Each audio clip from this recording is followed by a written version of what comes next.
Sanctuary Nainabagi Tharmasida Mayambu Taram Oxari Nasi Nainagadru part of City Sanctuary Part 9 Morena Feast of Unleavened Bread Webs Sit Offering Aduga Pentecost Hariba Festival Ahum Sigi Maramda Equina Nainasi Mamangda Passover Gi Maramda Nainagre Ahan Bada Equi Ishore Patranato say Shagadalebe Ipa Ishore Nak wine Litana Tagasare Maramdi Naki Toglandigi Equina Sanctuary Morena Fishangi Maramda Nana Bible the Tapiramba Masigi Mapana Naki Azumbasing Salvation Giver Moroiba Masaxing the Quid Conan Basikum Tagasare Festival Sing a Sina Quid the Kari Takpiri Masigi Nungu ever symbol about Atakarino Adu Maram the Papin and a Katang Bible Lane in Nagadori Masidana Winnebu in a Nam Kudimonaki and then became a thing in the Singview Sumbaduda Singview Tarip Kudimapusuna Winnebu Prabhu Jesu giving the Kurumzari Amen. Now say Queen say Ahan Biki Festival Fits Passover like Matan the Feast of Unleavened Bread some worship offering. I have a festival ahum asidi Equina Passover Galuina Pangtong Mine. Quina Passover, Feast of Unleavened Bread and the worship offering say. Equina crying Minasico among the Equina High Cre, Matudi Passover Masi Karinamita Pangtopono. High Badugi Maram the Equini. So I am the Feast of Unleavened Bread Masig Maram the Pass Leviticus 23:5-8 Equipamina Numitra Ngani Shuba Numita Ta Hanba Tagi Numitra Ngani Shuba Da Ishogi Passover ni Taramari Shuba da Ishogi Passover ni verse 6 on the 15th day of the same month Haidabata Sigit Numitra Ngani Shuba da is the Feast of Unleavened Bread Hamayaw the Batangi Kumaini unto the Lord Ishordako 7 days ye must eat unleavened bread. Numitari the koina hamayaw the batan sakadabani. Verse 6 later. In the first day ye shall have an holy convocation. Ahan banumita asaying ba mitin amalay kadamni ye shall do no servile work therein matudan koi kanamta tabak shubayate. Verse item ko. But ye shall offer an offering made by fire unto the Lord 7 days. Haidaban, numitari nigi matam asida na kwene ishoda mai tharaga katpa offering ado katkadabani. In the 7th day is an holy convocation. Tarini shuba numisu asengba mitin sang amani. Ye shall do no servile work therein. Madudana koi tabak akanba amata shuba yate. Masini ko masina Feast of Unleavened Bread ni. Ekoi yengmunase. Equina Masiga Feast Asiga Passover ga Iroilena Snowsing, Equina Ceremonial Sabbath. Equina Madusu Masidale, Ceremonial Sabbath, did Sahi couldn't lack but Tabuk Shuba Yadaban mid Sabbath. Hide Sayol Gitarine Shuba Sabbath Habanatava. Madu Sahigi, Tabuk Shuba Yadaban Mille, Hide Budo, Madu Equina, Feast of Unleavened Bread key, a handban Mikatarini Shuban Museum, can also Tabuk Shuba Yade, Masi Sabbath or Namoquina, Nakpani. Masi Equini say, Equina Huzik Passover Maram the Equaker Yemunesico, Aquina quite charter screen the young view 14 Nissan Ajida Equina 9 hour gimatamda Passover lem ado hale. Masi Mquin Arm Tokiban Museum quite Friday in a minute. Friday the way, Adugi Matangi Mitana Sabbath. Haideva Saban Mit Asidana 15 Nissandana Masi annual waiver Sahigo ever Sabani. Masidana Makoina Jumjum Damapan Masai Passover Lemsar and Jumjum Damapan came to talk the Vida Makoina Ayuk Powell Hergani. Adugo Young Bukomuna 16 Nissan Natraga Abib Habse Masidana website offering ID Makoina Taba Mahimorong Gihugi Karakaga Ishogi Mama the Karaki any Masikikman Misekarino Sunday Nimit never Masi Masibo Equina First fruits web in the temple. Heidi Hanba Mahimorong Shindo Ishogi like Shinda Puraga Mokoina. Ki never. Aduga 15 Nishanasina, first day of Unleavened Bread. Heidi Hamayaw the Batan Sabi, Hanbanumini. Masiko. Heidi Passover like Masiki antitype to Jingo. Sapsana Tungrabane. 14 Nishan have say Friday in a mini. Aduna 9 hour have say Quigi Matanda Numda Iron Pungahomni Hubrugi Matamda. Prabhu Jesu Christian Sigi. Masi Friday in a mini. Madubu Torang Langman Numid Haina Quena Matthew Mark Luke John masida ikhre 15 Nisan Prabhu Jisu Krista ꯑꯩꯈꯣꯏꯅ ꯃꯣꯡꯐꯝꯗ ꯇꯨꯝ ꯂꯩꯔꯦ ꯑꯗꯨꯅ ꯃꯥꯅ ꯇꯨꯝꯃꯤꯕ ꯅꯨꯃꯤꯠꯁꯦ ꯑꯩꯈꯣꯏꯅ ꯁꯕꯥꯠꯅꯤ ꯃꯁꯤ ꯆꯍꯤꯒꯤ ꯑꯣꯏꯕ ꯁꯕꯥꯠꯁꯨ ꯇꯥꯏ ꯄ꯭ꯔꯚꯨꯅ ꯁꯤꯈꯤꯕ ꯅꯨꯃꯤꯠꯁꯦ ꯑꯗꯨꯒ ꯍꯞꯇꯥꯒꯤ ꯑꯣꯏꯕ ꯁꯕꯥꯠꯁꯨ ꯃꯁꯤ ꯂꯩꯔꯦ ꯑꯗꯨꯒ ꯃꯊꯪ ꯅꯨꯃꯤꯠ 16 Nisanꯗ ꯑꯕꯤꯞꯇꯅ ꯄ꯭ꯔꯚꯨ ꯖꯤꯁꯨ ꯈ꯭ꯔꯤꯁꯇ ꯍꯤꯡꯀꯠꯂꯦ ꯑꯗꯨꯒ ꯃꯁꯤꯒꯤ ꯋꯦꯕꯁꯤꯡ ꯑꯣꯐꯔꯤꯡꯗꯣ ꯁꯔꯒꯗ ꯄ꯭ꯔꯖꯦꯟ ꯇꯧꯔꯦ ꯃꯁꯤꯗ ꯋꯦꯕꯁꯤꯡ ꯍꯥꯏꯗꯤ ꯀꯩꯅꯣ ꯍꯥꯏꯕꯗ ꯄ꯭ꯔꯚꯨꯅ ꯁꯤꯕ ꯃꯇꯝꯗ ꯃꯣꯡꯐꯝ ꯍꯥꯡꯇꯣꯛꯑꯦ ꯍꯥꯡꯇꯣꯛꯈ꯭ꯔꯒ ꯃꯤ ꯈꯔ ꯍꯤꯡꯀꯠꯍꯟꯒꯦꯕ ꯍꯥꯏꯔꯤꯕꯁꯤꯡ ꯑꯗꯣ ꯉꯁꯥꯏꯒꯤ ꯋꯦꯕꯁꯤꯡ ꯑꯣꯐꯔꯤꯡꯒꯤ ꯑꯩꯈꯣꯏꯅ ꯄꯥꯁ ꯑꯣꯚꯔꯒꯤ ꯃꯇꯝꯗ ꯑꯍꯥꯟꯕ ꯃꯍꯩ ꯃꯔꯣꯡ ꯐꯥꯔꯁ ꯐ꯭ꯔꯨꯏꯠ ꯂꯣꯛꯄꯒꯤ ꯃꯍꯩ ꯈꯤꯛꯄꯗꯣ ꯑꯗꯨꯅꯤ ꯐꯥꯔꯁ ꯐ꯭ꯔꯨꯏꯠ ꯄ꯭ꯔꯚꯨꯅ ꯁꯤꯕꯤꯕꯒꯤ ꯄꯥꯁ ꯑꯣꯚꯔ ꯂꯦꯝꯅ ꯁꯤꯕꯤꯕꯒꯤ ꯑꯍꯥꯟꯕ ꯂꯣꯛꯄ ꯃꯔꯨꯁꯤꯡ ꯑꯗꯤ ꯄ꯭ꯔꯚꯨꯅ ꯍꯤꯡꯀꯠꯈꯤꯕꯅ ꯃꯔꯝ ꯑꯣꯏꯗꯅ ꯑꯩꯈꯣꯏ ꯃꯤ ꯀꯌꯥꯃꯔꯣꯝ ꯁꯔꯒꯗ ꯆꯠꯈꯅꯦꯕ ꯑꯗꯨꯒꯤ ꯑꯍꯥꯟꯕ ꯂꯣꯛꯄ ꯃꯍꯩ ꯑꯣꯏꯅ ꯃꯤ ꯈꯔ ꯃꯣꯡꯐꯝꯗꯒꯤ ꯁꯤꯔ ꯍꯤꯡꯀꯠꯍꯟꯈꯤꯕ ꯍꯥꯏꯔꯤꯕꯁꯤꯡꯗꯣ ꯏꯁꯣꯔꯅ ꯄ꯭ꯔꯚꯨꯅ ꯁꯔꯒꯗ ꯆꯠꯄ ꯃꯇꯝꯗ ꯏꯄꯥ ꯏꯁꯣꯔꯒꯤ ꯃꯐꯝꯗ ꯑꯩꯈꯣꯏꯅ ꯀꯠꯂꯦꯕ ꯃꯤꯁꯤꯡ ꯑꯗꯨ ꯀꯠꯂꯦ ꯍꯧꯖꯤꯛ ꯁꯔꯒꯗ ꯃꯤ 24 ꯂꯩ ꯃꯈꯣꯏꯗꯣ ꯑꯗꯨꯒ ꯃꯈꯣꯏꯗꯣ ꯀꯠꯄꯅꯦꯕ ꯃꯁꯤꯕꯨꯅꯤ ꯑꯩꯈꯣꯏꯅ ꯃꯥꯒꯤ ꯑꯦꯟꯇꯤꯇꯥꯏꯞ ꯑꯁꯦ ꯆꯞ ꯆꯥꯅ ꯊꯨꯡꯈ꯭ꯔꯦ ꯃꯁꯤꯅꯤ ꯑꯩꯈꯣꯏꯅ ꯀꯥꯎꯔꯣꯏꯗꯕꯁꯦ ꯏꯆꯤꯟꯅꯥꯎꯁꯤꯡ ꯑꯗꯨꯒ ꯑꯟꯂꯤꯕꯟ ꯕ꯭ꯔꯦꯗꯀꯤ ꯃꯔꯝꯗ ꯑꯩꯈꯣꯏꯅ ꯌꯦꯡꯁꯤꯀꯣ ꯃꯁꯤ 15 Nisanꯗ ꯃꯁꯤ ꯄꯥꯡꯊꯣꯛꯑꯒꯅꯤ ꯍꯥꯏꯗꯤ ꯄꯥꯁ ꯑꯣꯚꯔꯅ 14 ꯂꯩꯔꯦ 15 Nisanꯗꯒꯤ ꯍꯧꯔꯒꯅꯤ ꯃꯊꯪ ꯆꯠꯊꯕꯗꯨꯅ ꯃꯁꯤ ꯁꯕꯥꯠ ꯑꯃꯗꯒꯤꯅ ꯁꯕꯥꯠ ꯑꯃ ꯍꯥꯏꯕꯗꯤ ꯃꯁꯤꯗ ꯃꯈꯣꯏꯅ ꯑꯦꯅꯨꯑꯦꯜꯒꯤ ꯆꯍꯤꯒꯤ ꯑꯣꯏꯕ ꯁꯕꯥꯠꯅꯤꯀꯣ ꯋꯤꯛꯂꯤ ꯁꯕꯥꯠ ꯑꯣꯏꯕꯁꯨ ꯌꯥꯏ ꯋꯤꯛꯂꯤ ꯁꯕꯥꯠꯇ ꯍꯥꯏꯗꯤ ꯍꯞꯇꯥꯒꯤ ꯑꯣꯏꯕ ꯁꯕꯥꯠꯇ ꯇꯥꯕ ꯌꯥꯏ ꯅꯠꯇ꯭ꯔꯒ ꯇꯥꯗꯕ ꯌꯥꯏ ꯃꯁꯤꯀꯣ ꯃꯁꯤꯗꯒꯤꯅ ꯁꯕꯥꯠ ꯑꯃꯒꯤ ꯃꯇꯨꯡꯗ ꯁꯕꯥꯠ 21 Nisanꯐꯥꯎ ꯃꯁꯤ ꯑꯣꯏꯔꯅꯤ ꯃꯁꯤꯀꯣ ꯃꯁꯤ ꯑꯩꯈꯣꯏꯅ ꯂꯩꯔꯦ ꯃꯁꯤ ꯑꯩꯈꯣꯏꯅ ꯀꯥꯎꯕ ꯌꯥꯗꯦ ꯃꯁꯤꯒꯤ ꯑꯦꯟꯇꯤꯇꯥꯏꯞ ꯑꯩꯈꯣꯏ ꯑꯃꯨꯛ ꯌꯦꯡꯃꯤꯟꯅꯁꯤ ꯏꯆꯤꯟꯅꯥꯎꯁꯤꯡ ꯃꯁꯤꯒꯤ ꯑꯦꯟꯇꯤꯇꯥꯏꯞ ꯑꯁꯦ ꯀꯔꯤꯅꯣ ꯍꯥꯏꯕꯗꯣ ꯑꯩꯈꯣꯏꯅ ꯕꯥꯏꯕꯜꯗꯒꯤ ꯑꯩꯈꯣꯏꯅ ꯑꯃꯨꯛ ꯌꯦꯡꯃꯤꯟꯅꯁꯦꯕ ꯏꯆꯤꯟꯅꯥꯎꯁꯤꯡ ꯃꯁꯤ ꯑꯩꯈꯣꯏꯅ ꯐꯖꯅ ꯅꯈꯣꯏꯅ ꯌꯦꯡꯕꯤꯌꯣ ꯃꯁꯤꯒꯤ ꯑꯦꯟꯇꯤꯇꯥꯏꯞ ꯀꯣ ꯑꯩꯈꯣꯏꯁꯤ ꯂꯩꯔꯦ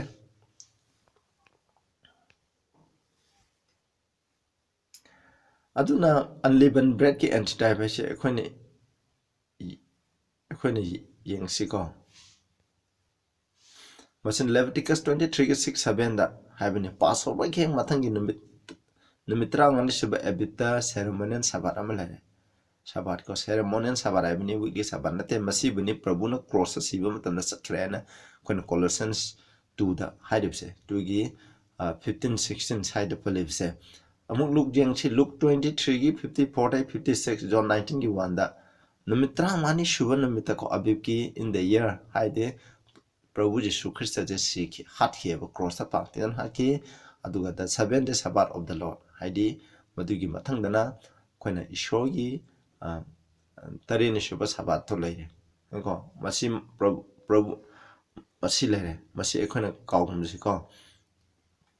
ꯄꯥꯁ ꯑꯣꯚꯔꯒꯤ ꯃꯊꯪꯒꯤ ꯅꯨꯃꯤꯠ ꯑꯩꯈꯣꯏꯅ ꯁꯕꯥꯠ ꯅꯨꯃꯤꯠꯅꯤ ꯁꯦꯔꯦꯃꯣꯅꯤꯌꯦꯜ ꯁꯕꯥꯠꯁꯨ ꯇꯥꯔꯦ ꯋꯤꯛꯂꯤ ꯁꯕꯥꯠꯁꯨ ꯂꯩꯔꯦ ꯗꯤꯇꯔꯣꯅꯣꯃꯤ 16:4ꯗ ꯅꯈꯣꯏꯒꯤ ꯀꯦꯝꯗ ꯅꯨꯃꯤꯠ 3ꯅꯤ ꯑꯟꯂꯤꯕꯟ ꯕ꯭ꯔꯦꯗ ꯆꯥꯒꯗꯕꯅꯤ ꯂꯤꯕꯟ ꯑꯃꯠꯇ ꯂꯩꯕ ꯌꯥꯔꯣꯏ ꯍꯥꯏꯕꯅꯤ ꯍꯥꯃꯩ ꯑꯃꯠꯇ ꯂꯩꯕ ꯌꯥꯔꯣꯏ ꯍꯥꯃꯩ ꯌꯥꯎꯗꯕ ꯇꯟ ꯆꯥꯒꯗꯕꯅꯤ ꯍꯥꯏꯕꯅꯤ 1 Corinthians 5:7ꯒꯤ ꯃꯇꯨꯡꯏꯟꯅ ꯑꯗꯨꯅ all leaven ꯍꯥꯏꯕꯗꯤ ꯀꯩꯅꯣ ꯃꯁꯤ ꯁꯤꯝꯕꯣꯜ ꯑꯃꯅꯤ ꯄꯥꯞꯅꯤꯀꯣ that ye may be a new lamb ꯑꯩꯈꯣꯏꯅ ꯍꯥꯃꯩ ꯃꯈꯩꯗꯣ ꯑꯔꯤꯕ ꯍꯥꯃꯩ ꯃꯈꯩꯗꯣ ꯂꯣꯏꯅ ꯁꯦꯡꯗꯣꯛꯈ꯭ꯔꯣ ꯃꯔꯝꯗꯤ ꯅꯈꯣꯏ ꯑꯅꯧꯕ ꯂꯝ ꯑꯃ ꯑꯣꯏꯅꯤꯡꯉꯥꯏ ꯅꯈꯣꯏ ꯑꯅꯧꯕ ꯄꯥꯝꯕꯤ ꯑꯅꯧꯕ ꯃꯈꯣꯛ ꯑꯃ ꯑꯣꯏꯅꯤꯡꯉꯥꯏꯒꯤꯗꯃꯛ as ye are unleavened ꯃꯔꯝꯗꯤ ꯅꯈꯣꯏꯁꯦ ꯍꯥꯃꯩ ꯌꯥꯎꯗꯕ ꯃꯔꯝꯅ for even Christ our Passover is sacrificed for us ꯑꯩꯈꯣꯏꯒꯤ Passover ꯑꯣꯏꯕ ꯈ꯭ꯔꯤꯁꯇꯁꯨ ꯑꯩꯈꯣꯏꯒꯤꯗꯃꯛ ꯁꯤꯕꯤꯈꯤ ꯍꯥꯏ Deuteronomy 16:3ꯗꯁꯨ 7th day ꯅꯈꯣꯏꯅ ꯅꯨꯃꯤꯠ 3ꯅꯤ ꯅꯈꯣꯏꯅ ꯍꯥꯃꯩ ꯌꯥꯎꯗꯕ ꯇꯟ ꯆꯥꯒꯗꯕꯅꯤ ꯑꯗꯨꯒ ꯅꯈꯣꯏꯅ ꯅꯤꯡꯁꯤꯡꯒꯗꯕꯅꯤ ꯅꯈꯣꯏ ꯏꯖꯤꯞꯇꯒꯤꯀꯣ ꯅꯈꯣꯏꯒꯤ ꯄꯨꯟꯁꯤ ꯆꯨꯞꯄ ꯏꯖꯤꯞꯀꯤ ꯃꯤꯅꯥꯏ ꯅꯩꯊꯥꯡꯗꯒꯤ ꯅꯈꯣꯏ ꯊꯣꯛꯂꯛꯈꯤꯕꯅꯤ ꯏꯁꯣꯔꯅ ꯀꯟꯕꯤꯔꯛꯈꯤꯕꯅꯤ ꯍꯥꯏꯕꯁꯤꯅꯈꯣꯏ ꯅꯤꯡꯁꯤꯡꯒꯅꯤ 1 Corinthians 5:8ꯒꯤ ꯃꯇꯨꯡꯏꯟꯅ ꯑꯩꯈꯣꯏꯅ ꯍꯥꯏꯔꯤꯕ ꯎꯁꯣꯞꯁꯦ ꯉꯥꯛꯁꯤ not with all leaven ꯑꯔꯤꯕ ꯍꯥꯃꯩꯒ ꯂꯣꯏꯅꯅ neither with the leaven of malice ꯍꯤꯡꯁꯥ ꯌꯥꯏꯇꯝꯕ and wickedness ꯐꯠꯇꯕꯒꯤ ꯑꯩꯈꯣꯏꯅ ꯍꯥꯃꯩꯒ ꯂꯣꯏꯅꯅ ꯍꯥꯏꯕ ꯅꯠꯇꯦ ꯂꯤꯕꯟꯒꯤ ꯑꯥꯔꯊꯗꯤ ꯑꯩꯈꯣꯏꯅ ꯄꯥꯞ ꯍꯥꯏꯕꯅꯤ ꯍꯤꯡꯁꯥ ꯌꯥꯏꯇꯝꯕ ꯐꯠꯇꯕ ꯍꯥꯏꯕꯅꯤ but with the unleavened bread of sincerity and truth ꯍꯥꯃꯩ ꯌꯥꯎꯗꯕ ꯇꯟ ꯍꯥꯏꯕꯒꯤ ꯑꯥꯔꯊꯗꯤ ꯑꯁꯦꯡꯕ ꯄꯨꯛꯆꯦꯜ ꯁꯦꯡꯕ ꯑꯃꯁꯨꯡ ꯑꯆꯨꯝꯕ ꯃꯁꯤꯒ ꯂꯣꯏꯅꯅ ꯄꯥꯡꯒꯗꯕꯅꯤ ꯍꯥꯏꯕꯅꯤ ꯑꯗꯨꯅ ꯃꯈꯣꯏꯅ ꯅꯨꯃꯤꯠ 3ꯅꯤ ꯑꯁꯤ ꯍꯥꯃꯩ ꯌꯥꯎꯗꯕ ꯃꯈꯣꯏꯅ ꯇꯟ ꯑꯁꯦ ꯃꯈꯣꯏꯅ ꯆꯥꯏ ꯃꯁꯤꯒꯤ ꯑꯥꯔꯊꯗꯤ ꯑꯩꯈꯣꯏ ꯈ꯭ꯔꯤꯁꯇꯥꯟꯒꯤ ꯄꯨꯟꯁꯤꯗ ꯏꯆꯤꯟ-ꯏꯅꯥꯎꯁꯤꯡ ꯑꯩꯈꯣꯏꯅ ꯄꯥꯞ ꯍꯥꯏꯕꯁꯦ ꯑꯩꯈꯣꯏꯅ ꯊꯥꯗꯣꯛꯇꯨꯅ ꯑꯩꯈꯣꯏꯅ ꯂꯩꯒꯗꯕꯅꯤ ꯈ꯭ꯔꯤꯁꯇꯥꯟ ꯑꯃ ꯑꯣꯏꯕ ꯇꯥꯔꯒꯗꯤ ꯑꯩꯈꯣꯏꯅ ꯄꯥꯞ ꯊꯥꯗꯣꯛꯑꯒ ꯂꯩꯒꯗꯕꯅꯤ ꯍꯥꯏꯕꯁꯤ ꯑꯩꯈꯣꯏꯅ ꯀꯥꯎꯒꯨꯝꯁꯤꯀꯣ ꯃꯗꯨꯅꯤ ꯃꯁꯤꯅ ꯁꯦꯔꯣꯃꯣꯅꯤꯌꯦꯜ ꯁꯥꯕꯥꯁ ꯑꯣꯏꯔꯦ ꯑꯟꯂꯤꯕꯟ ꯕ꯭ꯔꯦꯛꯀꯤ ꯑꯍꯥꯟꯕ ꯅꯨꯃꯤꯠꯀ 7ꯅꯤ ꯁꯨꯕ ꯅꯨꯃꯤꯠꯀꯁꯦ ꯊꯕꯛ ꯁꯨꯕ ꯌꯥꯗꯕ ꯁꯦꯔꯣꯃꯣꯅꯤꯌꯦꯜ ꯁꯥꯕꯥꯅꯤ ꯑꯩꯈꯣꯏꯅ ꯃꯊꯪꯗ ꯗꯦ ꯑꯣꯐ ꯑꯦꯟꯇꯣꯟꯃꯦꯟꯠꯒꯤ ꯃꯔꯝ ꯐꯤꯁ ꯑꯣꯐ ꯇ꯭ꯔꯝꯄꯦꯠꯀꯤ ꯃꯔꯝ ꯌꯦꯡꯕ ꯃꯇꯝꯗꯁꯨ ꯅꯈꯣꯏꯅ ꯍꯥꯏꯔꯤꯕꯁꯤꯒꯤ ꯃꯔꯝꯗ ꯑꯩ ꯐꯖꯅ ꯑꯃꯨꯛ ꯍꯥꯏꯖꯔꯛꯀꯦ ꯑꯩꯅ ꯃꯃꯥꯡꯗ ꯑꯃꯨꯛ ꯁꯃꯣꯟ ꯁꯦꯝꯈ꯭ꯔꯦ ꯃꯊꯪꯗ ꯑꯃꯨꯛ ꯌꯦꯡꯅꯩ ꯐꯤꯁ of offering of the first fruit ꯍꯥꯏꯕꯅꯤ ꯑꯍꯥꯟꯕ ꯃꯍꯩ ꯃꯔꯣꯡ ꯂꯣꯛꯄꯒꯤ ꯀꯨꯝꯍꯩ ꯃꯁꯤꯕꯨ ꯑꯩꯈꯣꯏꯅ ꯋꯦꯞꯁꯤꯞ ꯑꯣꯐꯔꯤꯡ ꯍꯥꯏꯗꯤ ꯏꯁꯣꯔꯒꯤ ꯃꯍꯩ ꯕꯥꯔꯂꯤꯒꯨꯝꯕ ꯒꯦꯍꯨꯒꯨꯝꯕ ꯈꯔ ꯏꯁꯣꯔꯒꯤ ꯃꯃꯥꯡ ꯂꯥꯏꯁꯪꯗ ꯄꯨꯔꯒ ꯃꯈꯣꯏꯅ ꯅꯤꯛꯄꯀꯣ ꯈꯤꯛꯄꯒꯤ ꯊꯕꯛꯇꯣ ꯃꯗꯨꯕꯨꯅꯦꯕ ꯑꯩꯈꯣꯏꯅ ꯈꯪꯅꯩꯖꯦ ꯃꯁꯤꯒꯤ ꯁꯤꯝꯕꯣꯂꯥꯏꯖ ꯁꯨ ꯑꯩꯈꯣꯏꯅ ꯌꯦꯡꯃꯤꯟꯅꯁꯤ ꯄꯥꯃꯤꯟꯅꯁꯤ ꯂꯦꯕꯤꯇꯤꯀꯁ 23ꯒꯤ 10 to 14ꯗ ꯏꯁ꯭ꯔꯦꯜ ꯃꯆꯥꯁꯤꯡꯗ ꯅꯈꯣꯏꯅ ꯍꯥꯏꯌꯨ ꯃꯈꯣꯏꯗ ꯍꯥꯏꯌꯨ ꯅꯈꯣꯏꯅ ꯑꯩꯅ ꯄꯤꯔꯤꯕ ꯅꯈꯣꯏꯗ ꯄꯤꯕꯤꯈꯤꯕ ꯂꯝ ꯑꯗꯨꯗ ꯅꯈꯣꯏꯅ ꯂꯥꯛꯄ ꯃꯇꯝꯗ ꯅꯈꯣꯏꯅ ꯂꯣꯛꯄ ꯃꯍꯩ ꯃꯔꯣꯡꯒꯤ ꯈꯔ ꯅꯈꯣꯏꯅ ꯈꯥꯎꯒꯅꯤ ꯑꯗꯨꯒ ꯍꯥꯏꯔꯤꯕ ꯃꯍꯩ ꯃꯔꯣꯡ ꯈꯔ ꯑꯗꯨꯒꯤ ꯃꯄꯨꯜ ꯑꯃ ꯅꯈꯣꯏꯅ ꯑꯍꯥꯟꯕ ꯂꯣꯛꯄ ꯃꯍꯩ ꯃꯔꯣꯡ ꯑꯣꯏꯅ ꯄꯨꯔꯣꯍꯤꯠꯇ ꯄꯨꯔꯛꯀꯗꯕꯅꯤ ꯚꯔꯁ 11ꯗ ꯑꯗꯨꯒ ꯍꯤꯁꯦꯜ ꯃꯍꯥꯛꯅ ꯍꯥꯏꯔꯤꯕ ꯃꯍꯥꯛꯀꯤ ꯃꯄꯨꯜ ꯑꯗꯣ ꯁꯤꯞ ꯑꯗꯣ ꯏꯁꯣꯔꯒꯤ ꯃꯃꯥꯡꯗ ꯃꯍꯥꯛꯅ ꯈꯤꯛꯀꯗꯕꯅꯤ ꯑꯗꯨꯒ ꯃꯁꯤ ꯏꯁꯣꯔꯅ ꯅꯈꯣꯏꯗ ꯌꯥꯕꯤꯒꯅꯤ ꯃꯗꯨꯒꯤ ꯃꯊꯪꯒꯤ ꯅꯨꯃꯤꯠꯇ ꯑꯐꯇꯔ ꯗ ꯁꯥꯕꯥꯠ ꯗ ꯄ꯭ꯔꯤꯁ ꯁꯦꯜ ꯋꯦꯞ ꯏꯠ ꯑꯗꯣ ꯃꯁꯤ ꯁꯥꯕꯥꯠꯀꯤ ꯃꯇꯨꯡꯗ ꯄ꯭ꯔꯤꯁꯅ ꯃꯁꯤ ꯈꯤꯛꯀꯗꯕꯅꯤ ꯁꯥꯕꯥꯠ ꯍꯥꯏꯕꯁꯤ ꯀꯩꯅꯣ ꯃꯁꯤ ꯋꯤꯛꯂꯤ ꯁꯥꯕꯥꯠ ꯅꯠꯇꯦꯀꯣ ꯃꯁꯤ ꯈꯤꯛꯄ ꯑꯩꯅ ꯍꯥꯏꯈ꯭ꯔꯦ ꯃꯁꯤ ꯑꯩꯈꯣꯏꯅ 15 ꯅꯤꯁꯥꯟ ꯍꯥꯏꯗꯤ ꯍꯣꯏ ꯋꯤꯛꯂꯤ ꯁꯥꯕꯥꯠꯁꯨ ꯇꯥꯕ ꯌꯥꯏ ꯇꯥꯗꯕ ꯌꯥꯏ 15 ꯅꯤꯁꯥꯟ ꯍꯥꯏꯕꯁꯦ ꯑꯩꯈꯣꯏꯅ ꯑꯟꯂꯤꯕꯟ ꯕ꯭ꯔꯦꯗꯀꯤ ꯑꯍꯥꯟꯕ ꯅꯨꯃꯤꯠꯅꯦꯕ ꯃꯗꯨꯕꯨꯅꯤ ꯃꯁꯤꯗ ꯑꯐꯇꯔ ꯗ ꯁꯥꯕꯥꯠ ꯍꯥꯏꯔꯤꯕꯁꯦ ꯃꯣꯏꯅ ꯁꯥꯕꯥꯠ ꯑꯅ ꯁꯤꯗ ꯄꯜꯂꯤꯕꯁꯦ ꯃꯗꯨꯅꯤꯀꯣ ꯃꯗꯨꯒꯤ ꯃꯇꯨꯡꯗ ꯍꯥꯏꯕꯅꯤ 16 ꯅꯤꯁꯥꯟꯗ ꯃꯁꯤ ꯈꯤꯛꯀꯗꯕꯅꯤ ꯍꯥꯏꯕꯗꯣ ꯃꯁꯤꯅ ꯄꯜꯂꯤꯕꯅꯦꯕ ꯅꯈꯣꯏ ꯃꯨꯟꯅ ꯌꯦꯡꯕꯤꯌꯨ ꯃꯨꯟꯅ ꯇꯥꯕꯤꯌꯨ 12ꯇ ꯑꯗꯨꯒ ꯅꯈꯣꯏꯅ ꯍꯥꯏꯔꯤꯕ ꯅꯨꯃꯤꯠ ꯑꯗꯨꯗ ꯅꯈꯣꯏꯅ ꯈꯤꯛꯄ ꯃꯇꯝꯗ ꯍꯥꯏꯔꯤꯕ ꯃꯍꯩ ꯃꯔꯣꯡ ꯑꯗꯨ ꯈꯤꯛꯄ ꯃꯇꯝꯗ ꯌꯥꯎ ꯂꯥꯕ ꯑꯃ ꯍꯥꯏꯗꯤ ꯗꯥꯛ ꯂꯩꯇꯕ ꯆꯍꯤ ꯑꯃ ꯁꯨꯔꯕ ꯌꯥꯎ ꯂꯥꯕ ꯑꯃ ꯕꯔꯟ ꯑꯣꯐꯔꯤꯡꯒꯤꯗꯃꯛ ꯃꯩ ꯃꯁꯥ ꯄꯨꯂꯞ ꯃꯩ ꯊꯥꯔꯒ ꯀꯠꯅꯤꯡꯉꯥꯏꯒꯤ ꯑꯣꯏꯅ ꯀꯠꯀꯗꯕꯅꯤ ꯍꯥꯏꯕꯅꯤ ꯚꯔꯁ 13ꯗꯁꯨ ꯑꯩꯈꯣꯏ ꯁꯝꯖꯤꯟꯅꯔꯛꯀꯦ ꯑꯗꯨꯒ ꯃꯥꯒꯤ ꯃꯤꯠ ꯑꯣꯐꯔꯤꯡ ꯀꯣ ꯑꯩꯈꯣꯏꯅ ꯃꯁꯥ ꯑꯩꯈꯣꯏꯅ ꯆꯥꯛ ꯑꯣꯏꯅ ꯀꯠꯀꯗꯕ ꯑꯣꯐꯔꯤꯡ ꯑꯗꯨꯗꯤ 10 deals of fine flour ꯑꯗ ꯑꯩꯈꯣꯏꯅ ꯇꯛꯂꯕ ꯌꯥꯝꯒꯤ 10 deals ꯑꯃ ꯑꯣꯏꯒꯅꯤ ꯑꯗꯨꯒ ꯊꯥꯎꯒ ꯂꯣꯏꯅꯅ ꯍꯥꯞꯀꯅꯤ ꯃꯁꯤ ꯏꯁꯣꯔꯗ ꯀꯠꯀꯗꯕꯅꯤ ꯃꯅꯝ ꯅꯨꯡꯁꯤꯕ ꯑꯣꯏꯅ ꯑꯗꯨꯒ ꯃꯗꯨꯒꯤ ꯀꯠꯀꯗꯕ ꯗ꯭ꯔꯤꯡ ꯑꯣꯐꯔꯤꯡ ꯍꯥꯏꯗꯤ ꯊꯛꯅꯕ ꯑꯣꯐꯔꯤꯡ ꯑꯗꯨꯗꯤ ꯌꯨ ꯍꯥꯏꯗꯤ ꯗꯔꯈꯥ ꯃꯍꯤ ꯑꯣꯏꯒꯗꯕꯅꯤ ꯃꯁꯤꯅ ꯍꯤꯟ ꯑꯃꯒꯤ ꯃꯔꯤꯁꯨꯕ ꯁꯔꯨꯛ ꯃꯔꯤ ꯊꯣꯛꯄꯒꯤ ꯑꯃ ꯑꯣꯏꯒꯗꯕꯅꯤ ꯍꯥꯏꯕꯅꯤ ꯚꯔꯁ 14ꯗ ꯅꯈꯣꯏꯅ ꯇꯟ ꯅꯠꯇ꯭ꯔꯒ ꯅꯈꯣꯏꯅ ꯉꯧꯔꯕ ꯆꯨꯖꯥꯛ ꯅꯠꯇ꯭ꯔꯒ ꯑꯍꯤꯡꯕ ꯃꯣꯏꯒꯤ ꯆꯨꯖꯥꯛ ꯃꯈꯣꯏꯒꯤ ꯃꯈꯣꯛꯇ ꯄꯥꯟꯕ ꯑꯍꯤꯡꯕꯗꯣ ꯃꯗꯨ ꯆꯔꯣꯡꯗꯣ ꯆꯥꯕ ꯌꯥꯗꯦ ꯍꯥꯏꯔꯤꯕ ꯅꯨꯃꯤꯠ ꯑꯁꯤ ꯅꯈꯣꯏꯅ ꯏꯁꯣꯔꯗ ꯑꯣꯐꯔꯤꯡ ꯄꯨꯔꯛꯄ ꯅꯨꯃꯤꯠ ꯑꯁꯦ ꯃꯁꯤ ꯂꯥꯟꯗ꯭ꯔꯤ ꯃꯁꯤ ꯌꯧꯗ꯭ꯔꯤ ꯐꯥꯎꯕ ꯅꯈꯣꯏꯅ ꯀꯩꯝ ꯆꯥꯗꯦ ꯋꯦꯕꯁꯤꯛ ꯍꯥꯏꯗꯤ ꯉꯁꯥꯏꯒꯤ ꯋꯦꯕꯁꯤꯛꯇꯣ ꯀꯠꯂꯕ ꯃꯇꯨꯡꯗ ꯆꯥꯒꯗꯕꯅꯤ ꯍꯥꯏꯕꯅꯤ ꯀꯠꯇ꯭ꯔꯤꯉꯩ ꯃꯃꯥꯡꯗ ꯀꯔꯤꯁꯨ ꯆꯥꯕ ꯌꯥꯗꯦ ꯍꯥꯏꯕꯅꯤ ꯃꯁꯤ ꯅꯈꯣꯏꯒꯤꯗꯃꯛ ꯅꯈꯣꯏꯒꯤ ꯖꯦꯅꯦꯔꯦꯁꯟ ꯈꯨꯗꯤꯡꯃꯛꯇ ꯃꯁꯤ ꯅꯈꯣꯏꯅ ꯂꯩꯔꯤꯕ ꯃꯐꯝ ꯈꯨꯗꯤꯡꯃꯛꯇ ꯑꯩꯈꯣꯏꯅ ꯃꯁꯤ ꯁ꯭ꯇꯦꯇꯁ ꯍꯥꯏꯗꯤ ꯊꯧ ꯑꯃ ꯑꯣꯏꯅ ꯃꯁꯤ ꯑꯗꯨꯝ ꯇꯧꯒꯗꯕꯅꯤ ꯍꯥꯏꯅ ꯏꯁꯣꯔꯅ ꯃꯁꯤꯗ ꯄꯜꯂꯤ ꯑꯩꯈꯣꯏ ꯌꯦꯡꯁꯤꯀꯣ ꯃꯁꯤꯒꯤ ꯅꯈꯣꯏ ꯁ꯭ꯀ꯭ꯔꯤꯟꯗ ꯌꯦꯡꯕꯤꯌꯨ ꯐꯤꯁ ꯑꯣꯐ ꯑꯟꯂꯤꯕꯟ ꯕ꯭ꯔꯦꯗꯀꯤ ꯂꯩꯈ꯭ꯔꯦ ꯗ ꯑꯣꯐꯔꯤꯡ ꯑꯣꯐ ꯗ ꯐꯥꯔꯁ ꯐ꯭ꯔꯨꯏꯠꯁꯦ ꯃꯁꯤ ꯌꯦꯡꯕꯤꯌꯨ ꯅꯈꯣꯏꯅ ꯆꯥꯔꯠꯇ ꯈ꯭ꯔꯤꯁꯇꯅ ꯑꯩꯈꯣꯏꯒꯤ ꯑꯍꯥꯟꯕ ꯂꯣꯛꯄ ꯃꯍꯩ ꯃꯔꯣꯡ ꯑꯗꯣ ꯐꯥꯔꯁ ꯐ꯭ꯔꯨꯏꯠ ꯑꯣꯏ ꯃꯔꯝꯗꯤ ꯈ꯭ꯋꯥꯏꯗꯒꯤ ꯑꯐꯕꯁꯦ ꯈ꯭ꯔꯤꯁꯇꯅ ꯍꯦꯟꯀꯠꯂꯝꯗꯕ ꯇꯥꯔ 1 Corinthians 15ꯒꯤ 23 ꯌꯦꯡꯉꯨ ꯈ꯭ꯔꯤꯁꯇꯅ ꯍꯦꯟꯀꯠꯂꯝꯗꯕ ꯇꯥꯔꯕꯗꯤ ꯑꯩꯈꯣꯏ ꯄ꯭ꯔꯤꯊꯤꯕꯤꯗ ꯂꯩꯔꯤꯕ ꯑꯩꯈꯣꯏ ꯈꯨꯗꯤꯡꯃꯛ ꯀꯅꯥꯁꯨ ꯍꯦꯟꯀꯠꯂꯣꯏꯕ ꯑꯗꯨꯅ ꯑꯍꯥꯟꯕ ꯂꯣꯛꯄ ꯃꯍꯩ ꯃꯔꯣꯡ ꯍꯥꯏꯅ ꯈ꯭ꯔꯤꯁꯇꯕꯨ ꯑꯩꯈꯣꯏꯅ ꯏꯁꯣꯔꯗ ꯀꯟꯈ꯭ꯔꯕ ꯃꯤ ꯍꯥꯏꯅ ꯑꯗꯨꯃꯥꯏꯅ ꯍꯥꯏꯔꯤꯕꯅꯤ ꯃꯁꯤ 16 ꯅꯤꯁꯥꯟꯗ ꯃꯁꯤ ꯄꯥꯡꯊꯣꯛꯑꯅꯤ ꯃꯁꯤꯀꯣ ꯅꯣꯡꯃꯥꯏꯖꯤꯡ ꯅꯨꯃꯤꯠꯇ ꯄꯥꯡꯊꯣꯛꯄꯅꯤ ꯃꯁꯤ ꯑꯩꯈꯣꯏꯅ ꯀꯥꯎꯕ ꯌꯥꯗꯦ ꯆꯞ ꯆꯥꯅ ꯃꯁꯤ ꯄ꯭ꯔꯚꯨꯅ ꯅꯣꯡꯃꯥꯏꯖꯤꯡ ꯅꯨꯃꯤꯠꯇ ꯍꯦꯟꯀꯠꯂꯒ ꯃꯤ ꯈꯔ ꯏꯄꯥ ꯏꯁꯣꯔꯒꯤ ꯃꯐꯝꯗ ꯄ꯭ꯔꯖꯦꯟ ꯇꯧꯕꯗꯣ ꯃꯗꯨꯒꯤ ꯑꯦꯟꯇꯤ ꯇꯥꯏꯝꯅꯤ ꯃꯁꯤ ꯑꯩꯈꯣꯏꯅ ꯌꯦꯡꯒꯗꯕꯁꯦ ꯃꯁꯤ ꯑꯩꯈꯣꯏꯅ ꯀꯥꯎꯒꯨꯝꯁꯤ ꯃꯁꯤꯒꯤ ꯑꯦꯟꯇꯤ ꯇꯥꯏꯞ ꯌꯦꯡꯁꯤ ꯑꯩꯈꯣꯏꯅ ꯁꯤꯀꯣ ꯈ꯭ꯔꯥꯏꯁ ꯗ ꯐꯥꯔꯁ ꯐ꯭ꯔꯨꯏꯠ ꯈ꯭ꯔꯤꯁꯇꯅ ꯑꯩꯈꯣꯏꯒꯤ ꯑꯍꯥꯟꯕ ꯂꯣꯛꯄ ꯃꯍꯩ ꯃꯔꯣꯡꯅꯤ 1 Corinthians 15ꯒꯤ 23 नखोइना Leviticus 23 की 5 to 11 येंगो the first fruit were offered the third day after the Passover dagi numit humni suba habidi Passover na 14 nisan laida 15 16 da masi ishori mafum katle hoje pakhra text to ne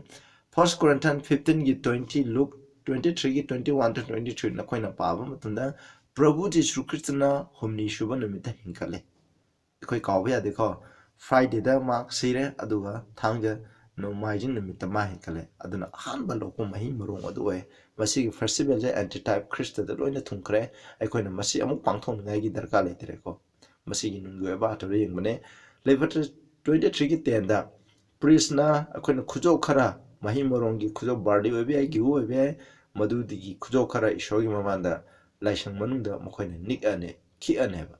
the Roman Psyche 29 Matthew 27 ki 52 53 dai je aduna Krista galoina na khoina dharma semba mi kya maru hinkat kheba ado haire basing ado makoi isin naw sing adu gi marakta masi ishori mapamda isho mana present tawne masi ko mana ka ba matamda satkiba matamda ipa isho aina sibiba sina maram moidana thawai kharadi kan mangame masina ngonda khudoloina website id ngasai nikpa adumaina masina ngonda khudon tamda bani hana ishori mapamda utpane ba mase aikoina kawbada ade masi ju thungkhre masi first preacher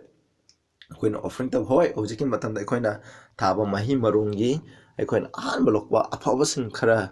aikoina ishori mapamda offering oina aikoina katpa kare su kaide madudi ko taunai khona tawgadabani masidi ishorna blessing pibegini adubu masigi nunggi oiba athar dudi maduda loi khare haibani mase aikhoina muk pentecost ki maramda aroiba festival aroiba di masigi oina aroiba festival ko marishuba festival pentecost haibase masigi maramda mu aikhoina yengsi ko masi pentecost haibase kari nomino feast of harvest hairga chukane lauro kumai hairga chukane masi hek pentecost tawa numitagi mukhoigi law lokpa khokpado mukhoina tawba hawragani masi karamba matamda masi kumai ase pangthokpra haibdo ikoi amu yeminase Leviticus 23 gi 15 to 21 pamnase 15 da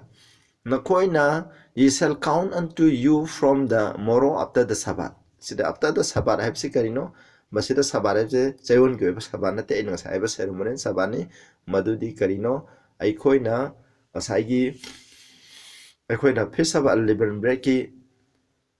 adubune 15 nisan adubune adugi mathangda morrow after the Sabbath haidi 14 nisan ay adugi mathangda feast of unleavened bread to madhudagi after the morrow after the Sabbath ki matungda haidi 16 nisan dagi from the day that you brought sheep of the web offering akoina ishoda ni ega kakadaba magi akoina sarong ado puraba matangda 7 Sabbath tare ase thigane shall be complete Sabbath tare ase haidi hafta tare ase nakoina mapung phana thigdabne verse 16 damu yengche even unto the morrow after the 7 Sabbath haiba 7 Sabbath se kari tare 49 days thigraba matungda mathangi namte jisal number 50 aduga yankai shubudo thigdabani haini nume yankai ni shubudo ye shall offer a new meat offering unto the Lord haiba nume asida ishoda anauba ekon meat offering ishorgi from the katkadabani haini verse 16 da ye shall bring out of your habitation to web loaves of true 10 dills haini hiding asagi mokhoyi akoina floor hadi akoina yam atakpa yam do mokhoina porokpagi sang da haini mokhoina akoina 10 dills haini mokhoi on bigi sang ni ko masi kyano habdo ai hajar roi ga matam leite aduna machine semba 10 dill na semba tan ani na khoina porakatabni khoina web ki shon manda kickna bagi dama they shall be beckoned with leaven yaurga ko masi haugadabni they are the first fruit unto the Lord masi ishoda amaloko mahimrung oikadabni havni ade mathang de ye shall offer with the bread 7 lambs without blemish of the first year sahi amasuraba khoina dag leitaba yaw tare na khoina katkadabni 7 lamb ko yaw masa tare na khoina ngasai tan sigaloina na katkadabni one young block aduga shalaba ama and 2 rams yaw ani there shall be for a burnt offering unto the Lord shoda mai pulak o masa pulak mai thara kanaba katkadamne with the meat offering haiba meat offering asigaloina na their drink offering even an offering made by fire aduga makoi drink offering su aduga masi maida katkadamni of sweet savor unto the Lord ko aduna maida thara katkadaba drink offering sum tawgudamni hai verse 19 da then aduga ye shall sacrifice one kid of the gods of a sin offering aduga haming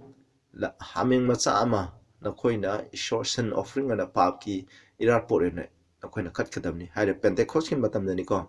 2 lambs of first year for a sacrifice of peace offering aduga yaw sahi ama suraba yaw laba ani ishor the peace offering ki damakat kadani inthana bigi ira poroina kat kadamni 20 that the free shall web them with the bread of the first fruit for a web offering before the Lord Krishna hairiba ado mokoine tan ado first fruit ki bread ado galoina namasi shoyu manda web tawgadamni kikadamni with 2 lambs yaw ani galoina na they shall be holy unto the Lord for the priest ki damong masi aseng bogeni verse 21 che and ye shall proclaim on the same day hairiba numit chema da Pentecost ki numitada it may be an holy convocation unto masi lakoida aseng ba mitin sangamo egidamni Church kagadaba ishoningadaba tabak shuba yadaba numit aman ye shall do no servile work therein it shall be a status forever in all your dwelling throughout your generation nakoigi generation khudimakta masi pangthokadamni habdi Pentecost ki numit asisu ceremonial sabat oigdamni haba sahi goiba sabat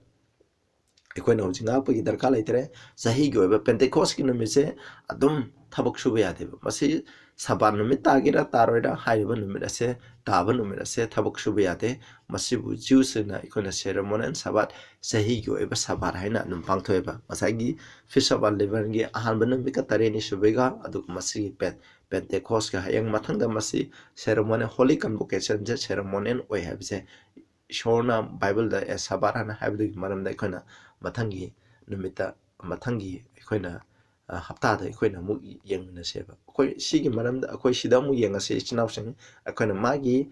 ꯄꯦꯟꯇꯦꯀꯣꯁꯀꯤ type and anti ꯇꯥꯏꯞꯁꯦ ꯀꯔꯤꯅꯣ ꯍꯥꯏꯕꯁꯦ ꯑꯩꯈꯣꯏꯅ ꯌꯦꯡꯁꯤ ꯅꯈꯣꯏꯅ ꯑꯃ ꯍꯟꯖꯟꯅ ꯄꯥꯕꯤꯌꯨꯀꯣ ꯑꯩ ꯃꯇꯝ ꯂꯩꯇꯕꯅ ꯃꯔꯝ ꯑꯣꯏꯗꯅ ꯏꯆꯤꯟꯅꯥꯎꯁꯤꯡ ꯑꯩꯈꯣꯏ ꯁ꯭ꯋꯥꯏꯗ ꯂꯣꯏꯔꯦ ꯃꯁꯤꯒꯤ ꯇꯥꯏꯞ ꯑꯃꯁꯨꯡ ꯑꯦꯟꯇꯤ ꯇꯥꯏꯞ ꯑꯁꯤ ꯑꯩꯈꯣꯏ ꯌꯦꯡꯃꯤꯟꯅꯁꯦ ꯃꯁꯤ ꯂꯦꯚꯤꯇꯤꯀꯁ 23ꯒꯤ 16ꯗ